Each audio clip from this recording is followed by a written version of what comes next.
I'm Jay Sekulow. I argued the case for Joshua Davey, who I'm going to introduce in a moment. Clearly, the issue that is before the court, and it became quite clear that... Excuse me? Sorry. Jay, first, spell your name, please. Sekulow, Sekulow, thank you.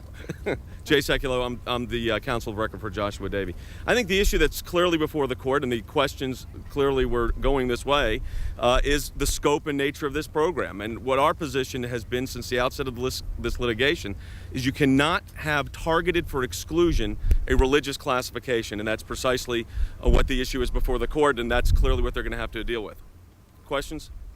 Well, Jay, they seem to be looking well beyond this Yes. case to vouchers. What is your answer? If they agree with you, does that mean the state cannot say no to vouchers for religious schools? If they have a program like Washington State and there's no countervailing church-state separation issue, there was no establishment clause issue here. If the state has a program including public, private, and private schools that are accredited, and the religious institutions meet the accreditation standard, yes, they should be included. That's been our position from the outset. We think that's what neutrality demands. Now, this case could go a couple of different ways in that regard, and the court could be much more narrow, but, well, we'll see. I mean, clearly that's what we had to argue. That was our position. Let me introduce Josh Davey, who's the graduate from Northwest College and now is a first-year law student at Harvard.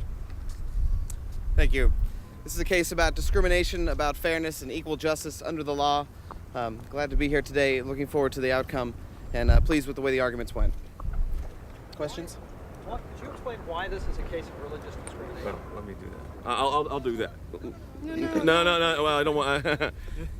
I'll let him make a comment in a moment on the religious discrimination. Because he was denied a scholarship that was available to everyone else, he qualified for the scholarship. Josh Davey met the qualifications for the scholarship. The only basis upon which he was denied those funds was that he was pursuing a degree in theology taught from a religious perspective. And our view is that is not only classic viewpoint discrimination, it also is a prohibition of the free exercise clause. He was denied a benefit on a religious classification.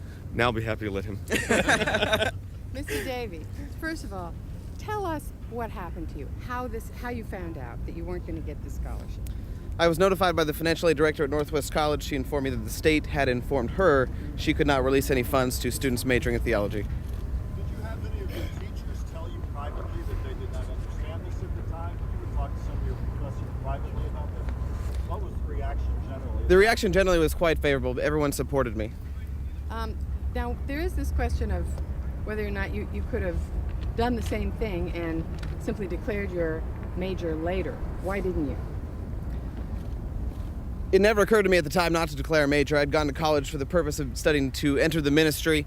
That's what I wanted to do. I had no intentions to do anything different at the time, and it seemed to be a lie to say otherwise. And why is it discrimination for the state not to give you this scholarship when it gave it to other people? It's discrimination because they've created a scholarship program and then come in, and the sole basis of denying me the scholarship was my chosen theology major. So now you're not a minister now, though, right? Okay, well, you can answer. That's correct. I'm not a minister. What are you doing? I'm a first-year student at Harvard Law School.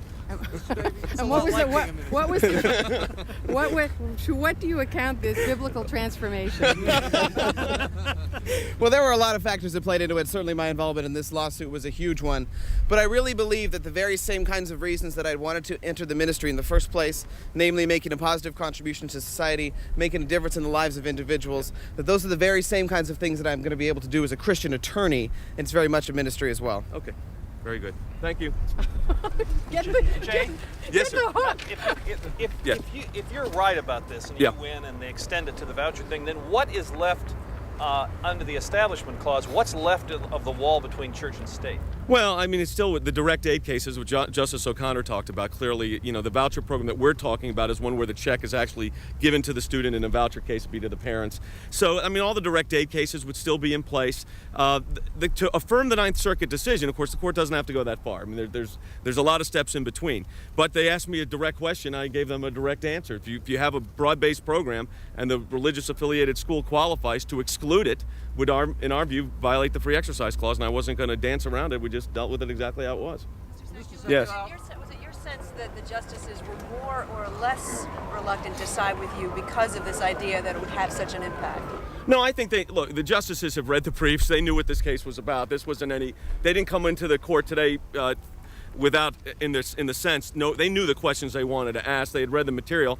We put in our briefs, though, quite candidly, as we would, that there's other ways that this case could be handled. It could be affirmed on narrower grounds, and clearly it could be. And the court could say, as one of the justices was indicating, and I think Justice Breyer said, look, some of this line drawing they've done is not the right kind of line drawing. I'll grant you that, but he's worried about the next case down the road. But in this case, they did say that if Josh did not declare his major, now realize he declared his major 2 months before he was notified, he was disqualified. But if he did not declare his major, the school would have funded the degree. That doesn't look like the right kind of line drawing under a free exercise clause analysis. And there's other ways it could go. So we're gonna have to see how that develops. But clearly, we went into this case knowing that someone was going to ask the voucher question. I mean, it was not as if we were surprised to hear that. We expected that, and we're prepared for it. Mr. Sekulow, were you heartened by Justice Souter's description of his opinion to come as a dissent? Oh, I think he was talking about his dissent in Rosenberger, actually. But, look, I'm not going to prejudge it. He said his dissent in Rosenberger, he couldn't get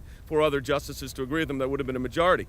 We answered the questions that Justice Souter has. He takes a very strict view of church-state separation, although in this case, there is no Establishment Clause issue. So a lot of that discussion, I think, was more of how the program worked than the actual implementation of what his decision will be. As I said, in our view, is what we would be happy with is somewhere in the opinion it says affirmed. Well, but in the greater scheme of things, Sure. Justice Breyer said that the implications for this case were breathtaking.